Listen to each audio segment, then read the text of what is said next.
మార్చి 4న జరిగిన సెమీఫైనల్లో భారత్ ఆస్ట్రేలియాను 4 వికెట్ల తేడాతో ఓడించింది.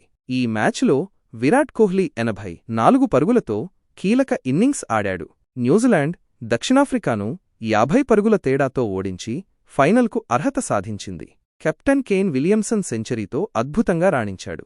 మార్చి 9న దుబాయ్లో భారత్ వర్సెస్ న్యూజిలాండ్ ఫైనల్ జరగనుంది. England fast bowler Brydon Carse ఎడమ కాలివేలుకు గాయం కారణంగా ఐపీఎల్ 2025 నుంచి వైదొలిగాడు. అతని స్థానంలో దక్షిణాఫ్రికా ఆల్రౌండర్ వియన్ ముల్డర్ను 6.25 కోట్ల రూపాయలు, దాదాపు 7.5 లక్షల రూపాయలు చెల్లించి తీసుకున్నారు. ఛాంపియన్స్ ట్రోఫీలో ఇంగ్లాండ్ దారుణ ప్రదర్శన కారణంగా Jos Buttler white ball, ODI మరియు టీ20 కెప్టెన్సీకి రాజీనామా చేశాడు. England cricket managing director Rob Key test captain Ben స్టోక్స్ను వైట్ బాల్ కెప్టెన్గా పరిగణిస్తున్నట్లు సూచించారు. ఈ నిర్ణయం కొన్నాళ్లలో ఖరారు అవుతుందని తెలిపారు. 38 ఏళ్ల ఆస్ట్రేలియా మాజీ ఓపెనర్ డేవిడ్ వార్నర్ ఈ సీజన్ కోసం 100 లీగ్ డ్రాఫ్ట్లో పేరు నమోదు చేసుకున్నాడు.